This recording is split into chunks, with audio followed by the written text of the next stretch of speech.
And my mom had expected them to be like, oh yes, that's great. But actually the teachers were like, no, like that's terrible, don't do that. Hello, everyone.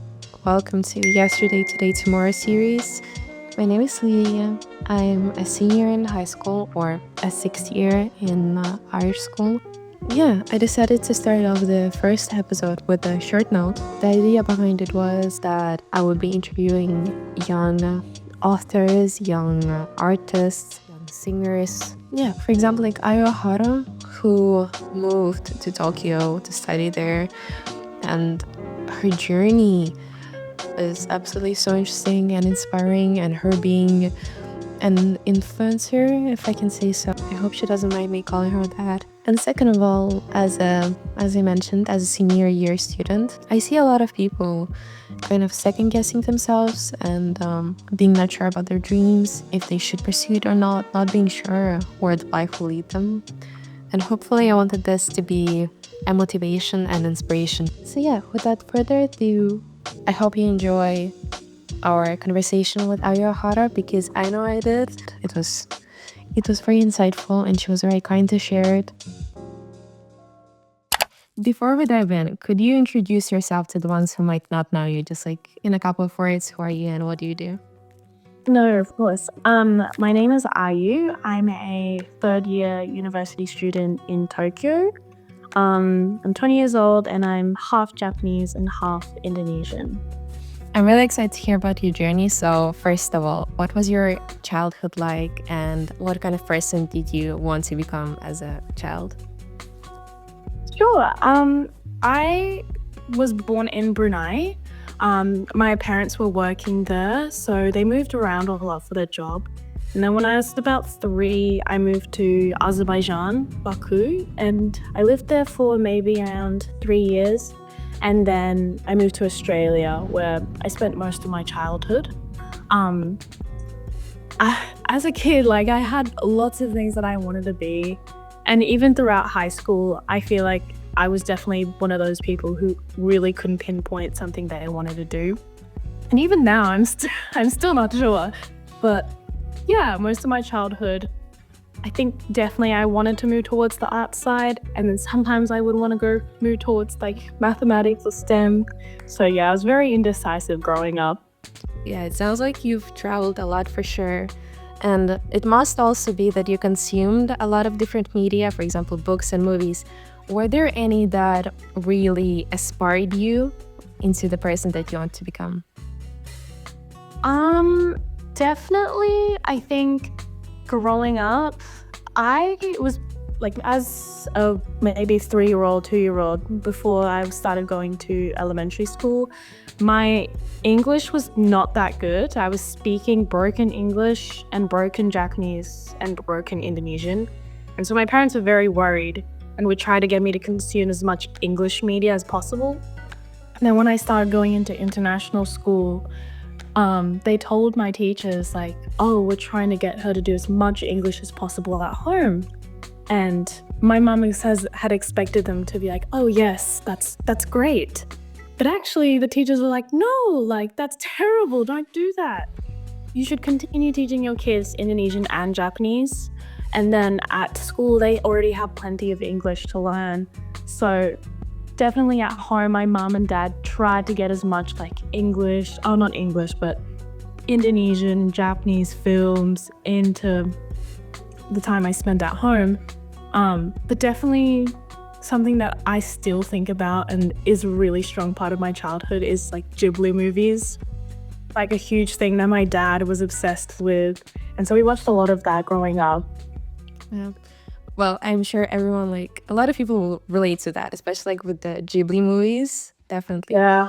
I actually saw while I was going through your social media that you've been swimming, right? Was that in high school or do you still swim?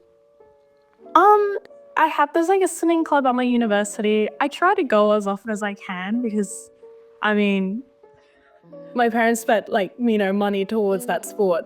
And it would be such a shame for me to like give it up. But yeah, I did competitively swim during high school. But I try to keep it up now. How do you feel? Like, did you ever think about going into it professionally? How do you feel about kind of like I wouldn't say totally stopping swimming, but kind of like pushing it to the side?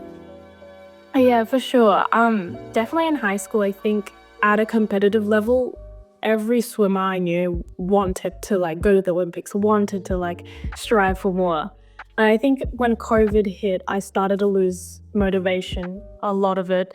I stopped training, and then from then on, I stopped competing. So I didn't really see it as anything more than just a hobby. But for now, if I could be amazing or if I could compete, I would love that. But so much respect for competitive swimmers, especially university students. Like, it takes a lot of effort and energy. Definitely. Well, you're still kind of keeping up with like snowboarding and everything, so you're fine. Now, moving into your college years, what was it like living now in Tokyo and, as a student, as a college student? Yeah, I think before coming here, I graduated in 2022 and I took a couple of months off. And I was still considering studying in Australia, but my parents really encouraged me to go out overseas because if I had the opportunity to do, why not grab it? But I applied to universities in Australia and Japan, and I thought, well, if I go, I can always come back. It's okay. I think that was like a huge thing I was afraid of and especially embarrassed about, the idea of coming back after like telling everyone, oh, I'm moving overseas. Um, but yeah, I think it's definitely like such a beautiful city here. You have the lights and everything, but also if you travel a little bit out, there's like a whole lot of nature that you can explore. And that first part of your college years, it's really exciting. You get to make friends, you get to see new things. It's like a chance to be completely independent. And then I think after that first year mark, I started to feel very, very homesick. But then, like ups and downs, so it's totally fine. Definitely. How did you, actually, that was one of the questions, how did you deal with the homesickness? I think, I mean, I have a great support system here. I have some of my mum's friends who live here too, who I can reach out to, but also especially like the friends I've met. I think that was a really huge thing for me when I first moved here. I wanted friends that I could, have a long-term relationship with. I didn't want to switch from friend group to friend group. I hated the idea of that. So even up until now, I'm still friends with the same people that I have been when I first came, which is so great because they're reliable. If I need that support, I can come to them. But of course, it's a great day and age. We have FaceTime. So if I could call my mom like multiple times a day. So that always made me feel better. Studying in Tokyo, again, how has it influenced your future goals? Oh yeah, it has definitely influenced my future goals by a lot. I think if I had stayed in my hometown, I wouldn't have wanted to leave. After graduating uni, I think I would have wanted to stay in that like safety net. But after experiencing all of this, it's definitely opened up to a whole lot of opportunities. I've met so many people from other countries, and it kind of just makes me want to go out more or even go outside of Japan. Like, I love it here, but I'm still thinking about like the stereotypical toxic kind of work culture that Japan has. It still is a problem. I think it's slowly getting better, but that's just one of the things that kind of hinders me from wanting to stay in Tokyo. Yeah. And reflecting back at your growth, at how much you moved, how do you feel about your personal growth? Are you happy about it, or? I've definitely got like a long way to go still, but I think looking back from maybe 3 or 4 years ago, like when I was 16, it's definitely something that I wouldn't have thought I would be able to do, like living by myself, like pushing myself to make new friends. So yeah, like in that aspect, I'm very happy with how much progress I've made.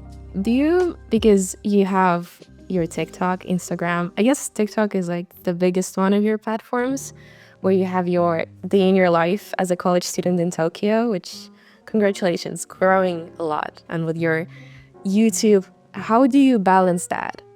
Like college life and social media? I mean, when I started, I think I had never really like planned on doing it. It was just one night. I woke up the next day and I was like, I'm just gonna film what I do. And then it blew up and I was like, I should keep doing this. It's kind of fun. Like it's a good way to look back and document and everything. But there are definitely days where it's like I can't stay consistent. I can't film every day. I'm too tired to, or I get too lazy to.